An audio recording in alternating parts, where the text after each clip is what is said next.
Hello and welcome to National News Stream, where we bring you the news that matters, from breaking stories to in-depth reports, keeping you informed and connected to the truth. Here are today's headlines.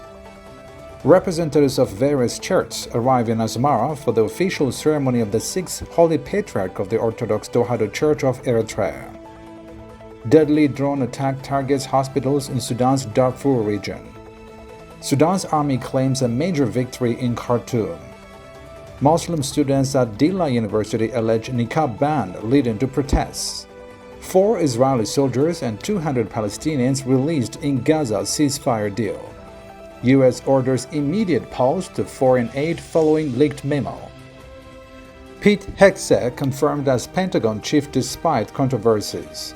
And U.S.-Denmark relations on the brink of disaster. News in brief. Representatives of various churches from around the world are arriving in Asmara to attend the official ceremony of the sixth Holy Patriarch of the Orthodox Tewahedo Church of Eritrea. The delegation, which arrived today, includes senior leaders from the Manankara Orthodox Church of India, the Russian Orthodox Church, the World Council of Churches, WCC, and the African Christian Community. This is according to Lisana Tewahedo. Upon their arrival at Asmara International Airport, they were warmly welcomed by members of the Holy Synod of Eritrea, archbishops, and heads of patriarchal departments. The ceremony marking the election of His Holiness Abuna Basilos as the sixth patriarch is set for tomorrow, January 26, 2025. The newly elected patriarch has received messages of goodwill and blessings from global church leaders. The event signifies a moment of unity among the Oriental Orthodox Church and the broader Christian community. A drone attack on the Saudi hospital in Al-Fashir, Sudan's Darfur region, has killed dozens of patients. Medical sources reported that at least 30 patients in the emergency department lost their lives, while Regional Governor Mini Minawi claimed the attack exterminated more than 70, including women and children. This is according to AFP.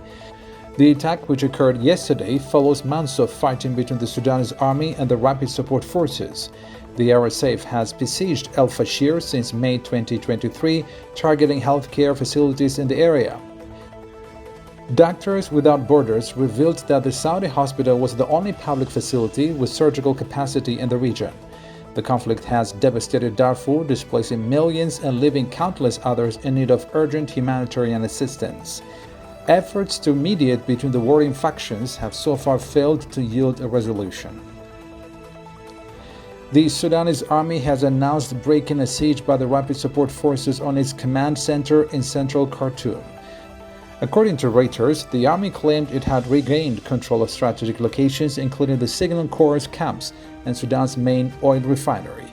Army Chief Abdel Fattah al-Burhan visited troops in Al-Jili, praising their resilience and confirmed the army's commitment to securing the capital. The RSF, however, dismissed the army's statements as propaganda, accusing them of spreading misinformation. The ongoing conflict, which began in April 2023, has caused widespread displacement and a severe humanitarian crisis. The situation in Khartoum remains volatile as both sides continue to fight for dominance. 44 female Muslim students at Dilla University in Ethiopia have alleged being barred from campus for wearing the Niqab. Some of the students have reportedly taken shelter in a mosque for over 5 days, unable to attend exams or complete assignments. This is according to Addis Standard. The students claim that while the Niqab was previously allowed, it was recently prohibited due to security concerns. The Ethiopian Islamic Affairs Supreme Council has urged the Ministry of Education to resolve the matter and ensure Muslim students' rights are respected. In response, the university denied these allegations, stating that wearing the hijab has not been prohibited. The standoff highlights the growing tensions over religious freedoms in educational institutions across Ethiopia. In a historic moment, Hamas released 4 female Israeli soldiers as part of a ceasefire agreement with Israel. In return, 200 Palestinian prisoners were freed from Israeli jails. This is according to Al Jazeera. The exchange occurred in Gaza City's Palestine Square, where large crowds and masked fighters gathered to witness the handover. The released Israelis were transported to safety by the International Committee of the Red Cross, while Palestinian prisoners departed from Israel's Darfur military prison. The exchange marked the second of its kind under the recent ceasefire, bringing renewed hope for peace amidst the ongoing conflict. However, tensions remain high, with both sides expressing skepticism about the agreement's longevity. The U.S. State Department has issued a halt to nearly all foreign assistance following an internal memo leaked earlier this week. The memo, confirmed by the BBC, outlines a 90-day review of all aid programs to ensure alignment with President Trump's foreign policy goals. Exceptions were made only for emergency food aid and military funding for Israel and Egypt. The decision has sparked criticism from humanitarian organizations, with experts warning of severe consequences for global aid programs. Former State Department officials described the move as significant, emphasizing its potential impact on critical humanitarian efforts, including demining initiatives and development projects. The U.S. Senate has confirmed Pete Hegseth as the new Secretary of Defense despite controversies surrounding his nomination. Hegseth, a former Fox News host, faced allegations of misconduct during his tenure as a National Guard officer, but secured support from a majority of senators. This is according to Reuters. Hegseth's confirmation has drawn mixed reactions, with supporters praising his commitment to veterans affairs and critics questioning his qualifications for the role. In his first statement, Hegseth pledged to strengthen the U.S. military and address rising global security challenges. The appointment reflects a shift in the Pentagon's leadership, with expectations of policy changes under Hegseth's tenure.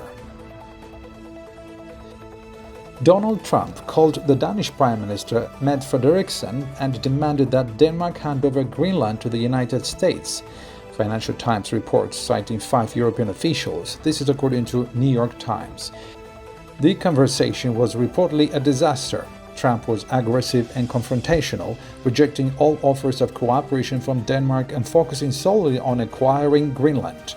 Meanwhile, Trump fired 17 inspector generals, according to a New York Times report. Trump dismissed 17 federal agency watchdogs, sparking criticism of loyalty-driven bureaucracy overhauls. Justice Department Inspector General Michael Horowitz remained unaffected. The move aligns with Trump's past efforts, including firing whistleblower-linked Inspector General Michael Ethiopia during his first impeachment trial. Well, that's all the news for today. Thank you for watching Not Now News Stream. Stay informed, stay connected, and we'll see you next time. Goodbye.